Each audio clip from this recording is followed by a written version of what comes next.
and that's this: love yourself correctly. Now, that's going to be really important that I say correctly.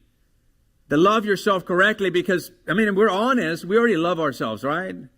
You got up this morning, you wore something to come here, something nice, you likely showered last night, or last couple of days, you probably ate, maybe not this morning, and you might start getting hangry, but at least last night, sometime yesterday, you probably ate at some point. I mean, that's taking care of yourself, right?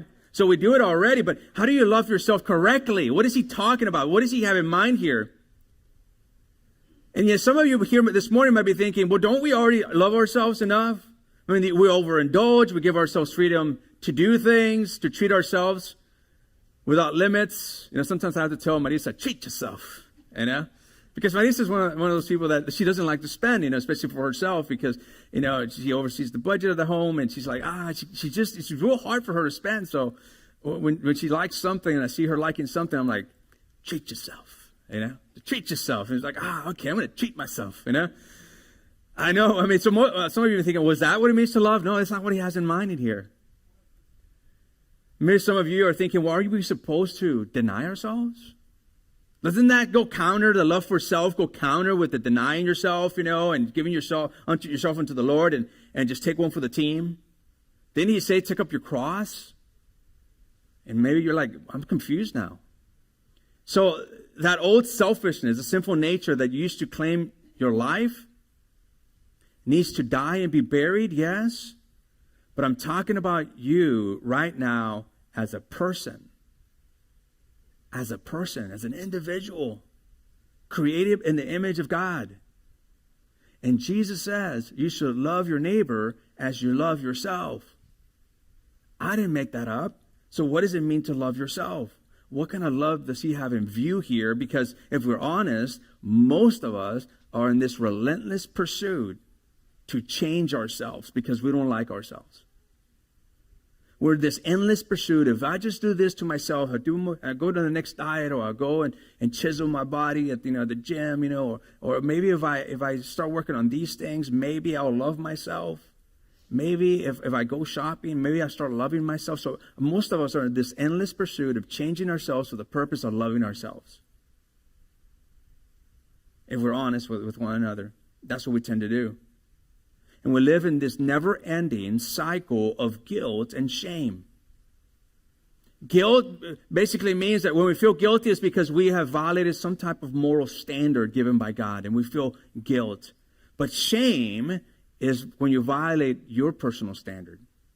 So the last time you did something, you're like, and then you thought to yourself, I can't believe I did that. And it wasn't even a sin, but you're like, I can't believe that I did that, or I said that. And that's not like me. That's called shame. And many of us live with that constant shame of, I can't believe I did that. And the answer to love yourself correctly is to know that no matter what, God loves you for you, not a better version of you. That no matter how you try and change yourself, either by internally you're starting to change yourself, or physically, or you're trying to change yourself with other people, no matter what, that he still delights in you. He loves you for you. He loves you for you.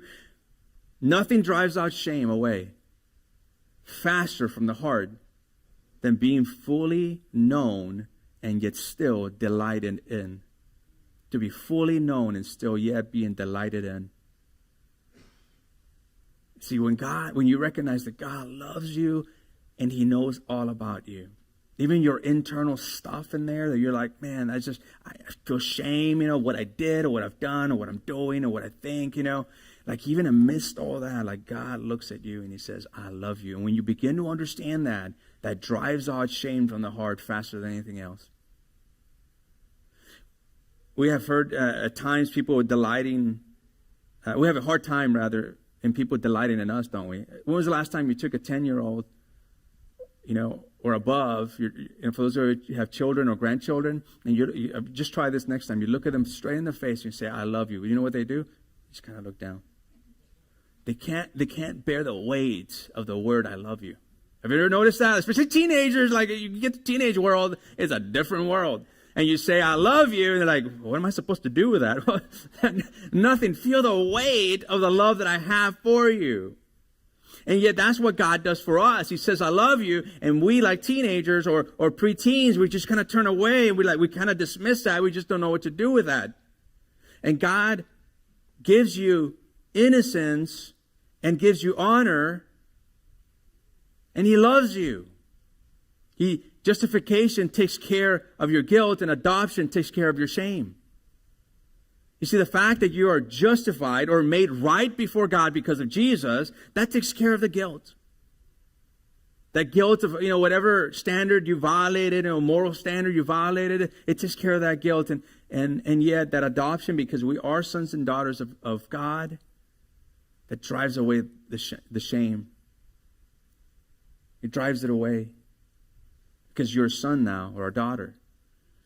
When we look at Genesis, what was disturbed in Genesis? It was both the innocence of Adam and Eve. Right? They weren't innocent anymore. They were guilty, and therefore they felt the weight of it, and then also they felt the shame of it too, because they started covering themselves, and they felt ashamed because they had violated not only God's standard but their own.